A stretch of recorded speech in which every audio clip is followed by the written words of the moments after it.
Hi, everyone. I am going to explain some of the problems that I assigned to you for the conservation of energy. These are the practice problems. Yours look a bit different. If you go to Google Classroom and you're in physics and you go to classwork that you see up here, let me highlight my mouse. Go to classwork up here. And then in week 10, there was the conservation of energy homework assignment. Some of you received this on paper, but there are videos here and there are note-taking guides and the conservation of energy practice problems. Your conservation of energy, hold on, practice problems. Let me turn this off. Okay. Your problems look like this, but I'll be showing how to answer these questions on a PDF that I have here. So I want to go over a couple of questions just to help you understand what we're doing. So remember, the conservation of energy states that energy in a system is always going to be conserved, or meaning that it's not lost in a perfect system. So a lot of these questions are asking you about energy being conserved in a perfect system. So you can have potential energy, you can have kinetic energy, and you can have potential energy from gravity or potential energy from springs. And we'll see all of those in the few questions that I go over. So the first question is about a diver. It says the platform height for Olympic divers is 10 meters, and a 60-kilogram diver steps off the platform to begin his dive. So they want to know first in part A, how much gravitational potential energy does the diver have? In order to answer this, you need, got my little handy dandy pen here, you need this equation. The potential energy due to gravity, or gravitational potential energy, is M times G times H. M here stands for mass. Remember, our mass is always in kilograms. G is the force of gravity on Earth, which is 9.8 meters per second squared. And then height is always going to be in meters. So they gave you your height here in meters, and they gave you your mass here in kilograms. So you can answer part A by multiplying all those together. Next, the question is, how much kinetic energy does a diver have as he strikes the water? And in order to answer this, you once again have to understand how the conservation of energy works. If there was whatever this number was that you found for gravitational potential energy in part A, that number should be the exact same number for kinetic energy right before the diver hits the water. Because now the potential energy should be at 0, and the kinetic energy should be equal to the potential energy at the beginning. So you're saying that the total energy, so it's the total energy at the beginning. So I'm going to say total initial. Well, this is going to take me a long time, guys. I'm not good at this yet. Total initial equals the total final. So this number should be the same number that you found in part A. I feel like my writing is getting worse. All right. Now let's go to part C. So in order to answer C, you actually needed an equation that was not present in those videos. So it says, how much work does water have to do on a diver to stop his momentum? So when a diver jumps into the water, they eventually come to a stop.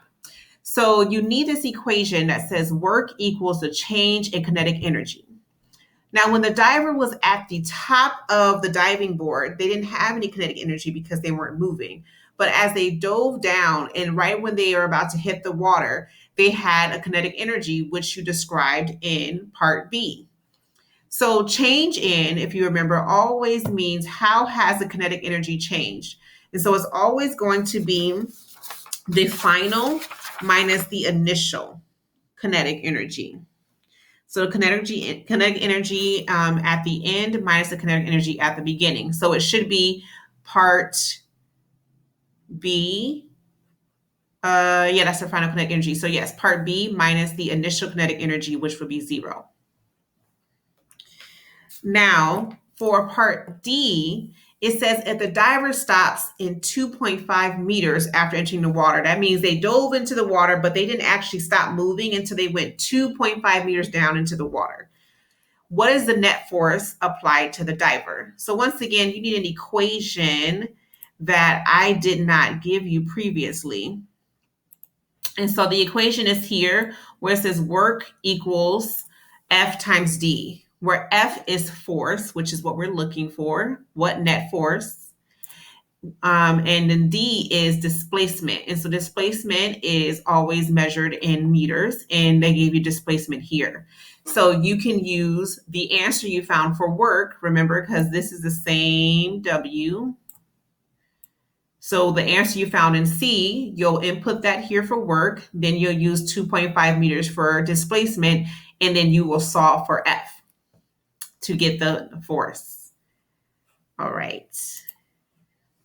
If you have any questions about these, I will be having office hours, but you can always write me on Google Classroom or Schoology to ask these questions. Okay, so then let's look at number 3. Now, number 3 is a question that would be hard to answer if you did not watch those videos, because they did give us one more equation that would be new to us, which is the potential energy of a spring. So the potential energy of a spring is very similar to the kinetic energy equation. So it's PE equals 1/2 K X squared. Oh my gosh, I think that's supposed to be a 2, guys. I don't know what that is. Okay, so PE of the spring equals 1/2 KX squared, where K is going to be this number. That's the spring constant. That's K. And then X squared, as X will be the displacement right here, how far you push the spring in from where it was. And so it says you push the spring in 0.2 meters.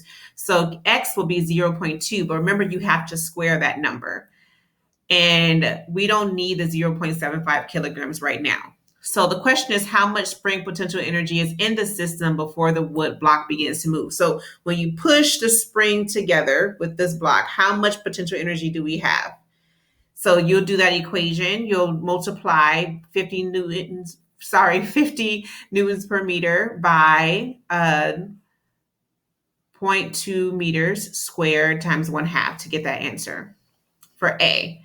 And then when you go down to B, it says if the surface is frictionless, because in real life there's friction, but we're saying that there is no friction in this instance. And what is the kinetic energy of the block as it leaves the spring? But once again, the kinetic energy should be the same as the potential energy as it leaves the spring. So you have all this energy packed in the spring, but as soon as you let it go, and then the block flies, when it starts flying off, it should have the exact same amount of energy as a potential energy that was in the system beforehand. So once again, those should be equal. Your kinetic energy and your potential energy should be the same. Now that you know that they are the same, you can answer part C. Part C says if the surface is frictionless, what is the velocity of the block as it leaves the spring? So now that you know what the kinetic energy is, you can figure out the velocity by using the kinetic energy equation, which is KE equals 1/2. Let me see if I can draw this better this time. mv squared. A little better. So you use that equation. You already have the mass. You already have the kinetic energy here, and you're solving for velocity. Remember, this is velocity squared. So at some point, you have to find the square root to get velocity. because the square root of V squared equals V. Okay. And then lastly, so now they say the surface is not frictionless and the wood block leaves the spring at a velocity of 1.32 meters per second. Now, this number is going to be different than the velocity you're finding here, which is a different number because in this system it was frictionless. So what you're going to do is find the difference between the two energies. So the first thing that you have to do in this question is plug in this velocity into the kinetic energy equation that you see here, and then figure out the kinetic energy with this velocity. And then you are going to compare the two velocities. So you're going to take so it's going to be, let's say, kinetic energy from the frictionless surface. I'm going to put F less, minus, I'm going to say, the kinetic energy from the surface with the friction. And that will tell you how much energy is lost. And you have a similar thing going on in question 4 with an example of bowling. So in bowling, you take a ball and you roll it down the lane and you have a velocity at the beginning. And they gave you the velocity of your ball at the beginning, which is 6 meters per second. But when your ball hits the pins, it's only moving at 5 meters per second. So they want to know how much energy did you lose due to friction. So once again, you have to do this kinetic energy equation twice, because you're going to do it once with the velocity from the beginning and then once with the velocity that you found right before it hit the pins. And you're going to figure out the difference in between the two kinetic energies. I hope this helps. Please respond to this video and tell me if I need to explain any other questions, and I will make more videos for that. Once again, I hope it's helpful. I'll be adding more videos. I'm also posting office hours so that you can ask me questions about specific questions in this assignment and more assignments that are coming. Thanks, guys. I miss you all, and I hope that this helps you get your work done and help you understand what we're learning. All right. Have a good night. Bye.